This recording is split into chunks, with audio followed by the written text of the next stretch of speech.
Dear student, friends and viewer,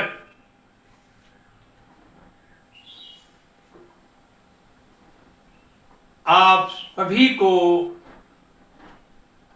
Rana सांगा की जयंती पर शुभकामनाएं एवं हार्दिक अभिनंदन। आज 12 अप्रैल है। राणा सांगा का जन्म दिवस है और आज के व्याख्यान में राणा सांगा का जीवन परिचय, उनके युद्धों का वर्णन, भारतीय इतिहास में राणा सांगा का स्थान और रामजी लाल सुमन समाजवादी पार्टी के राज्यसभा के सांसद के द्वारा राणा सांगा के विरुद्ध की गई असंसदीय भाषा का प्रयोग, अभिव्यक्ति का अधिकार, इन विषयों पर अपना लेक्चर देने जा रहा हूं। इसमें बाबरनामा, अकबर नामा, मासरे आलमगिरी और जो भारत के इतिहासकार हैं, जो भारत में इतिहास लेखन हुआ है, उनके आधार पर राणा सांगा का जीवन परिचय आपके सामने रखने जा रहा हूं। राणा सांगा का जन्म मेवाड़ राज्य के चित्तौड़गढ़ में 12 अप्रैल 1482 को हुआ था और उनकी मृत्यु 30 जनवरी 1528 में हुई थी। मेवाड़ का अपना एक इतिहास रहा है। मेवाड़ राज्य की स्थापना 566 ईस्वी से लेके जब तक आप यूनियन ऑफ इंडिया 1949 ईयर तक रहा है। कभी हारे, कभी जीते, लेकिन मेवाड़ के धरती पर वीर पुरुष बहादुरों का, बहादुर क्षत्रिय राजाओं का जन्म होता रहा है। राणा सांगा का जन्म सिसोदिया वंश में हुआ था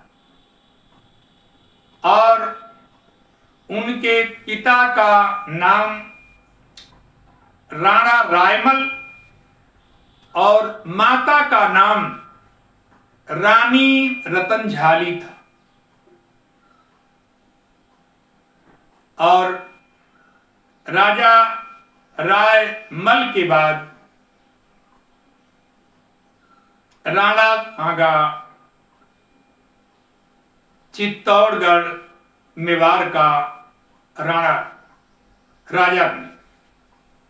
जिसे हम राजा कहते हैं उसे राजस्थानी भाषा में राणा कहा जाता है और जिसे हम हिंदी में उत्तरी भारत में महाराजा कहते हैं उसे ही महाराणा कहा जाता है। तो महाराणा, राणा, राजा, महाराजा एक ही है, कोई बहुत काफी अंतर नहीं है। 1509 ईस्वी में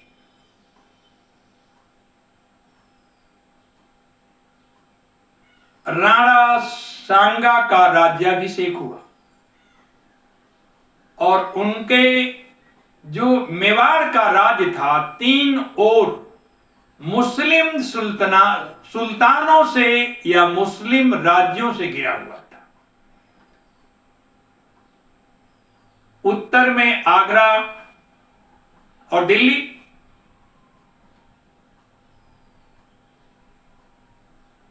में लोदी वंश का शासन था और मालवा में भी सल्तनत थी और मालवा में भी महमूद खिलजी द्वितीय का शासन था और गुजरात में भी इस्लाम के नाम पर सुल्तान का शासन था। तो राणा सांगा के दुश्मन जो थे, जो मुस्लिम सुल्तान थे, वो गुजरात में भी थे, मालवा में भी थे, दिल्ली में भी थे। कहा जाता है कि राणा सांगा ने लगभग 100 युद्ध किए और उनके युद्ध के दौरान एक कान, एक आंख, एक हाथ, एक पैर नहीं था, फिर भी उन्होंने मुगल वंश के संस्थापक बाबर का मुकाबला किए और इब्राहिम लोदी से युद्ध किए और जीते। जो इब्राहिम लोदी से जो पहला युद्ध हुआ वो 1517 ईस्वी में हुआ। सिकंदर लोदी के बाद इब्राहिम लोदी आगरा का सुल्तान बना और राजधानी दिल्ली से आगरा तक लोदी वंश के द्वारा लाई और राणा सांगा और इब्राहिम लोदी के बीच में पहला युद्ध जो हुआ उसे बैटल ऑफ हथौली कहा जाता है। हथौली का युद्ध 1517 ईस्वी में हुआ। इस युद्ध में राणा सांगा की विजय हुई और इब्राहिम लोदी की हार हुई। इसी युद्ध में राणा सांगा का एक हाथ कट गया और पैर में एक तीर लगी जिससे कि वो लंगड़ा हो गए हथौली के युद्ध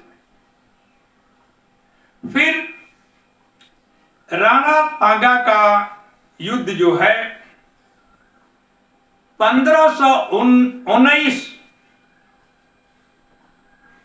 गागरोन का युद्ध हुआ।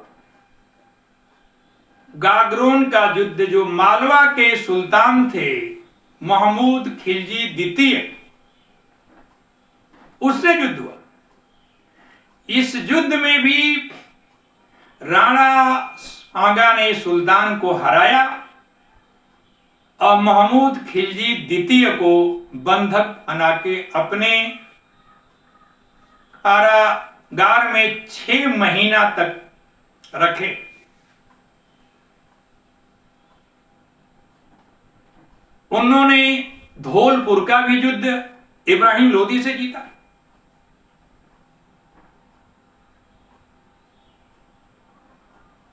कहा जाता है कि बाबरनामा में बाबर ने राणा सांगा पर यह आरोप लगाया कि भारत पर आक्रमण करने के लिए राणा सांगा ने एक प्रतिनिधिमंडल काबुल में बाबर के पास भेजा था कि यदि इब्राहिम लोदी के विरुद्ध युद्ध होगा तो सैन्य सहायता दी जाएगी। लेकिन जब पानीपत का प्रथम युद्ध 21 अप्रैल 1526 में हुआ तो राणा सांगा ने बाबर की कोई मदद नहीं की। ये ऐसा आरोप इस बाबर नामा में बाबर ने लगाया है और इसलिए बदले की भावना से 1527 ईस्वी में बयाना के किला पर बाबर की सेना ने कब्जा कर लिया और फरवरी 1527 में बाबर और राणा सांगा के बीच में युद्ध हुआ जिसमें बाबर की हार हुई।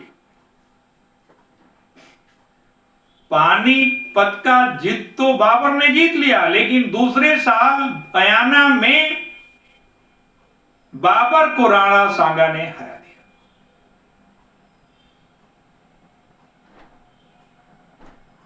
सवाल उठता है कि क्या बाबर नामा को इतिहास माना जाए या न माना जाए। बाबरनामा तुर्की भाषा में बाबर के लिखी आत्मकथा है और कोई ऑटोबायोग्राफी इतिहास नहीं बन सकती है। इतिहास तो objective description of political event objective होना चाहिए, इतिहास सब्जेक्टिव नहीं होता है।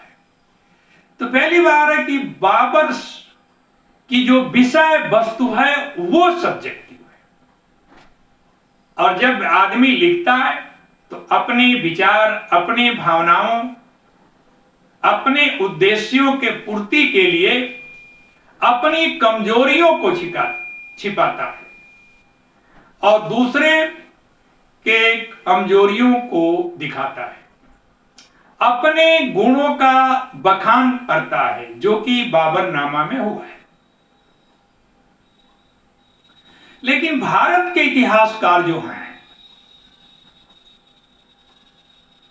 यदुनाथ प्रकार आदि जो ऐसे इतिहासकार हैं, उनका ये मत है कि राणा सांगा ने कोई भी दूत भारत पर आक्रमण के लिए बाबर के पास नहीं भेजा था। तो इतिहासकारों में मत है, जो भारत के वामपंथी इतिहासकार हैं वो कहते हैं कि दूत को भेजा था, आक्रमण के लिए निमंत्रण दिया गया था, लेकिन जो दक्षिणपंथी इतिहासकार हैं वो कहते हैं कि नहीं, ये बाबर ने अपने भारत के आक्रमण को न्याय उचित ठहराने के लिए राणा सांगा पर आरोप लगाया, क्योंकि इब्राहिम लोदी को तो सांगा ने कई बार हराया, हथौली में हराया। एक्चुअली बाबर को इब्राहिम लोदी के ही चाचा, भतीजा और जो पंजाब के गवर्नर थे,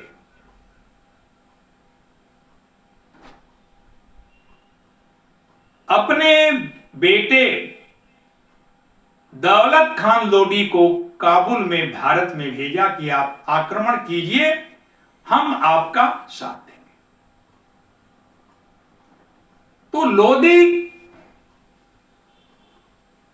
बादशाह के ही लोगों ने, मुसलमानों ने ही बाबर को दावत दिया कि आइए और भारत पर आक्रमण कीजिए और लूटिए। और जो एक और युद्ध का वर्णन मैं करने जा रहा हूं, जो कि 17-18 मार्च को 1527 में हुआ, जिसे बैटल ऑफ खानवा कहते हैं।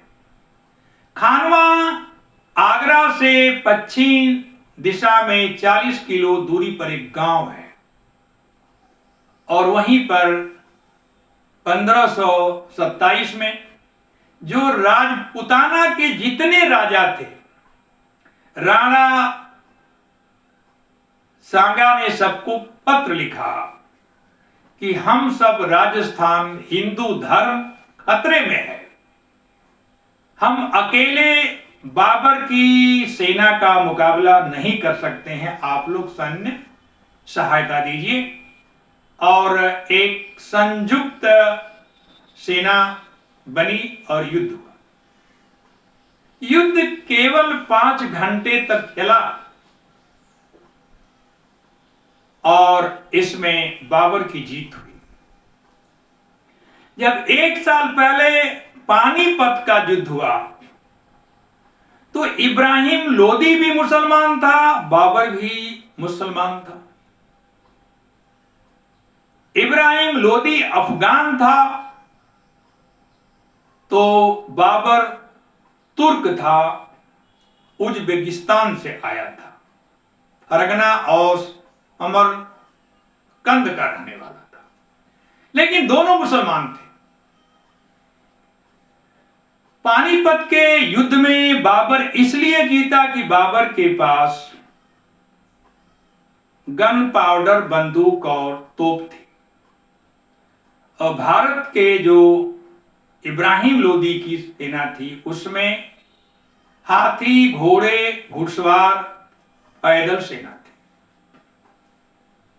लेकिन जो खानवा का युद्ध हुआ उसमें भी बाबर ने मशीन गन, तलवार, गन पाउडर का यूज किया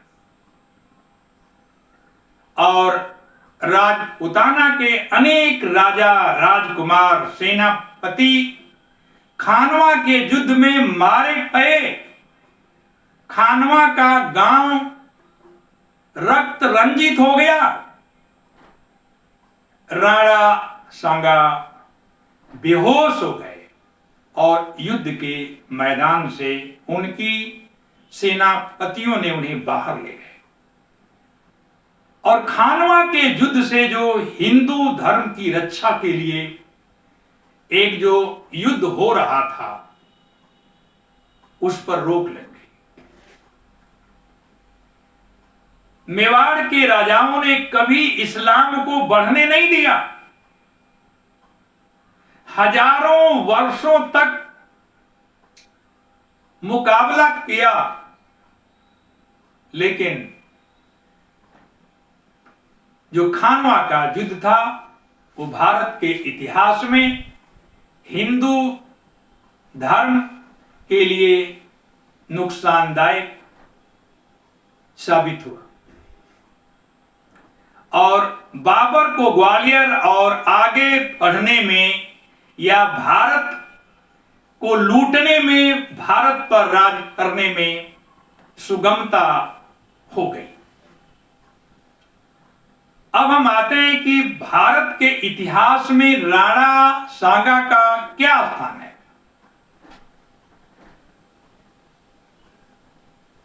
दोषारोपण तो बाबर ने किया, लेकिन भारत के इतिहासकार लिखते हैं कि बाबर एक महान शासक, देशभक्त था।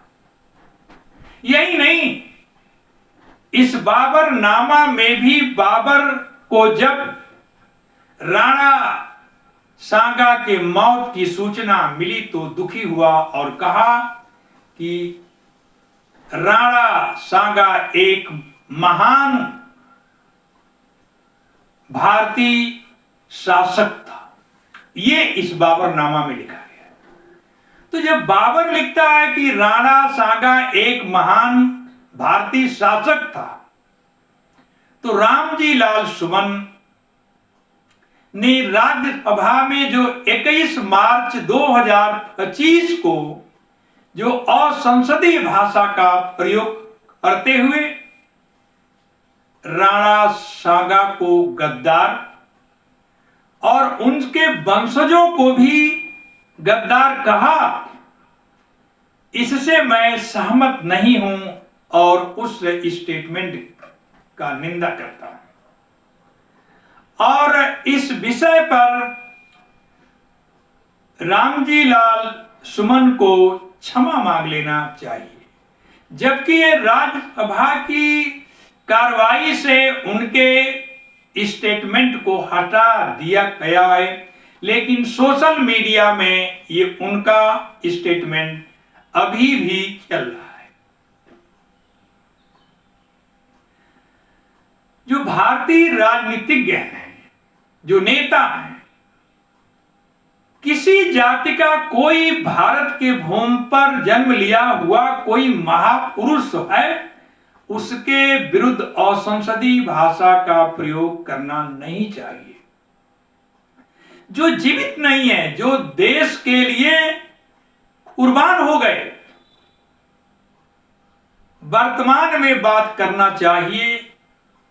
भारतीय जनता पार्टी मोदी योगी से आप नाराज हैं तो उनकी कार्यों की आलोचना कीजिए, कोई बात नहीं है, लेकिन 500 वर्ष पहले जाकर के किसी महापुरुष को गद्दार आप कहेंगे तो ये आपका अधिकार नहीं है। जो अभिव्यक्ति का अधिकार भारत के संविधान में दिया हुआ है, उसकी सीमा से आप बाहर जाकर के स्टेटमेंट दिया है। राणा सांगा के जो पूर्वज थे और जो उनके वंशज हुए, पोता राणा प्रताप एक मुगलों का विरोध किए, छापामार युद्ध में शामिल हुए, कभी हारे कभी जीते। पूरे भारत के इतिहास में केवल मेवाड़ ही है जो हजारों वर्ष तक हिंदू धर्म की रक्षा की और इस्लाम का विरोध किए और मरते गए। अब उन महापुरुषों को असंसदीय टिप्पणी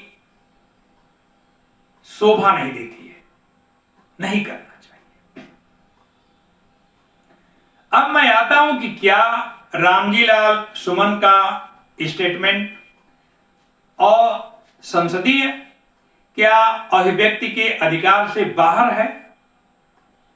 तो भारत का संविधान राइट टू स्पीच और राइट टू एक्सप्रेशन देता है। अभिव्यक्ति का अधिकार है, विचार का अधिकार है, किसी को गाली देने अपमानित करने का अधिकार में अभिव्यक्ति का अधिकार शामिल नहीं है। दूसरी बार, केवल एक किताब को पढ़कर जो भारत के नायक थे, जो महापुरुष थे, उनका अपमान नहीं किया जा सकता है। भारत में पुनः इतिहास लेखन की आवश्यकता है। भारत के विश्वविद्यालयों में, कॉलेज में, स्कूलों में विदेशियों के द्वारा लिखे गए इतिहास पढ़ाए जाते हैं। यह हमारी दुर्भाग्य है। कोई विदेशी शासक, लुटेरा भारत के महापुरुषों का सम्मान नहीं कर सकता है। और बच्चों, अभी आपके सामने हथौली का युद्ध, अयाना का युद्ध और खानवा का युद्ध का मैंने वर्णन किया। यही नहीं, जब बाबर और राणा सांगा की सेना में युद्ध हुआ तो बाबर ने जिहाद का ऐलान किया, क्योंकि इब्राहिम लोदी के सेना में अफगान थे सैनिक और लोदी के मौत के बाद में वो बाबर का साथ नहीं दे रहे थे। बाबर के सेना में भी लोग काबुल वापस जाना चाहते थे, क्योंकि बाबर ने कहा था कि चले भारत को लूटेंगे, दिल्ली आगरा को लूटेंगे, उसके बाद में वापस आ जाएंगे। यही काम तैमूर ने भी किया, मोहम्मद गोरी ने भी किया, महमूद गजनवी ने भी किया कि भारत के मंदिरों को लूटा। भारत में चांदी, सोना, हीरा, मोती, जवाहरात को लूट करके 1 हफ्ता 10 दिन के बाद में लौट गए, नरसंहार किए। जो यहां की बहन बेटियां थी उसको लूट करके ले गए। और बाबर ने एक काम किया कि भारत को लूटा। मई में आगरा में आया तो जब खजाना खोला तो बाबर ने 70 लाख रुपए केवल हुमायूं को दिया लूट कर। यह बाबरनामा में लिखा हुआ है कि बाबर ने 70 लाख रुपया हुमायूं को दिया। कामरान को, अपने बेटे को 17 लाख दिया। जितने सेनापति थे उनके पद के अनुसार किसी को 9 लाख, किसी को 8 लाख, किसी को 7 लाख, किसी को 6 लाख रुपया दिया। लूट का माल ले जाके पैसा काबुल में बांटा और प्रत्येक परिवार को 1 रुपया दिया। तो ये लुटेरे, चोर, आतंकी की लिखी हुई बात को हम सत्य कैसे मान सकते हैं जो भारत के महापुरुषों के संदर्भ में हो? उचित नहीं मान सकते हैं। खानवा के युद्ध के लिए बाबर ने संकल्प लिया कि मैं शराब नहीं पीऊंगा, छोड़ दिया। जो मुस्लिम व्यापारियों पर टैक्स था उस टैक्स को माफ किया और कहा कि इस्लाम खतरे में है। अपने अफगान सैनिकों जो सेना में बाबर के साथ आए थे उनको कहा कि हम राज्य करने के लिए नहीं आए, इस्लाम के प्रचार के लिए आए हैं, जिहाद के लिए आए हैं। मेरे जीवन का मकसद जिहाद है, इस्लाम का प्रसार। क्योंकि ये युद्ध हिंदुओं से हो रहा था। 1526 पानीपत का युद्ध मुसलमानों से हुआ, लेकिन ये युद्ध हिंदुओं से हो रहा था। तो जब भी कोई मुसलमान बादशाह हारा है और हारने की आशंका होती थी तो जिहाद का नाम, होली वार इस्लाम में है, उसके नाम पर भारत को लूटा गया। और मैं मेवाड़ की जो रानी थी, महारानी थी, जो राजकुमार और जो सेनापति थी, जब उनकी पत्नियों ने, महिलाओं ने जौहर व्रत किया है।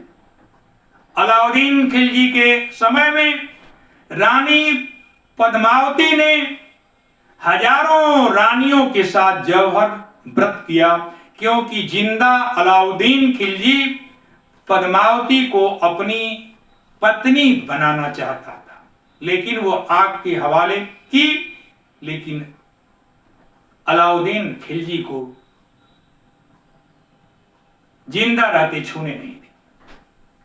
तो मेवाड़ की रानियों ने, मेवाड़ की महिलाओं ने जौहर व्रत करके अपने मान सम्मान, हिंदू धर्म, अपनी सभ्यता और संस्कृति की रक्षा की है। मैं उन्हें भी राणा सांगा के जयंती पर नमन करता हूं कि ऐसी इरंगनाएं मेवाड़ के धरती पर जन्म ली है। आज महाराणा प्रताप का जन्म दिवस है, जयंती है। ये व्याख्यान केवल जन्म दिवस ऐतिहासिक अध्ययन के आधार पर है, और यदि मैं राणा प्रताप के जीवन का, व्यक्तित्व का मूल्यांकन करूं तो मैं कह सकता हूं कि राणा प्रताप उस राजा का नाम था जिसकी आंख नहीं थी, फिर भी उसने युद्ध किया। राणा सांगा उस राजा का नाम था जिसका एक हाथ कट गया, लेकिन मुगलों के साथ जिसने युद्ध किया। एक पैर में नहीं है, एक पैर काम नहीं कर रहा है, उस राजा ने संघर्ष किया, उसका नाम है राणा सांगा। जिसके शरीर पर युद्ध के मैदान में 80 घाव हैं, फिर भी बाबर की सेना का, इब्राहिम लोदी की सेना का, महमूद खिलजी द्वितीय की सेना का मुकाबला किया, लड़ता हुआ अमर हो गया। उस व्यक्ति का नाम है राणा सांगा। राणा सांगा के विषय में जितने भी मैं कहूं कम है। वो भारत की संस्कृति, भारत की सभ्यता, हिंदू धर्म, मान सम्मान, महिलाओं के इज्जत के लिए अपना सर्वोच्च बलिदान दिया। आज 12 अप्रैल 2025 को मैं उन्हें नमन करता हूं। 3 अप्रैल 2025 को मऊ डिस्ट्रिक्ट हेडक्वार्टर उत्तर प्रदेश में एक अखिल भारतीय क्षत्रिय महासभा के द्वारा धरना हुआ। सुबह 10 बजे से शाम 3 बजे 4 बजे तक धरना हुआ। मऊ जिला से 3000 क्षत्रिय इस धरना में शामिल हुए, जिसका नेतृत्व विजय प्रताप और पूर्व उत्तर प्रदेश केसरी तेज बहादुर सिंह नाहर, श्री जगन्नाथ सिंह आदि लोगों ने इसका नेतृत्व किया। मैं उस आंदोलन को देखा, शामिल हुआ। इतने शांति प्रिय आंदोलन हुआ। उन्होंने अपने महापुरुष राणा सांगा के विषय में बात कहा। शालीनता से आंदोलन हुआ। जो आगरा में हुआ वो आंदोलन सही नहीं था। किसी भी हालत में आंदोलन में कानून, लॉ ऑर्डर आप अपने हाथ में नहीं ले सकते हैं। रामजी लाल सुमन पर FIR होना चाहिए, मानहानि का मुकदमा होना चाहिए। आप मांग कीजिए कि उन्हें राज्यसभा के सांसद के पद से हटा दिया जाए, उनकी निंदा होना चाहिए, लेकिन उनके घर पर जाके गाड़ियों को तोड़ देना, बुलडोजर लेके हजारों की संख्या में रामजी लाल सुमन के आवास पर जाना, ये कहीं से भी उचित नहीं है। जो आज आगरा में राणा सांगा की जयंती समारोह होने वाला है, उसमें हजारों लोग शामिल हो रहे हैं। मैं आपको राणा सांगा के जयंती पर शुभकामनाएं देता हूं, लेकिन यदि आप कानून को अपने हाथ में लेते हैं तो इसका विरोध भी होगा। मेरी आपको सलाह है कि राणा सांगा जाटो जाति में जन्म लिए, अनुसूचित जाति के हैं, मैं भी अनुसूचित जाति का हूं, जाति का चमार हूं, लेकिन राणा सांगा को अपना नायक मानता हूं, महापुरुष मानता हूं, साहसी मानता हूं, धैर्यशाली मानता हूं।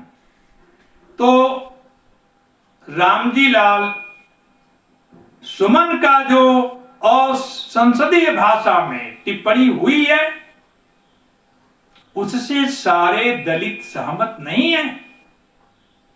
समाजवादी पार्टी सहमत होगी।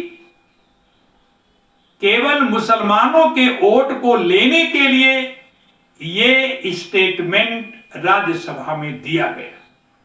और मैं तो रामजी लाल सुमन को सलाह देता हूं कि इस पर आप क्षमा मांग लीजिए, क्षत्रिय बिरादरी क्षमा कर लीजिए।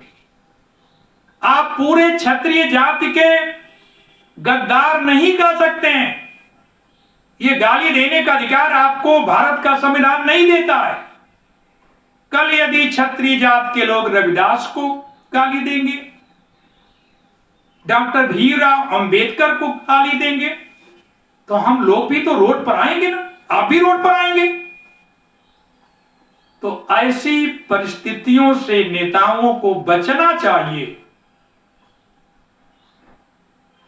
इससे कुछ हासिल होने वाला नहीं है।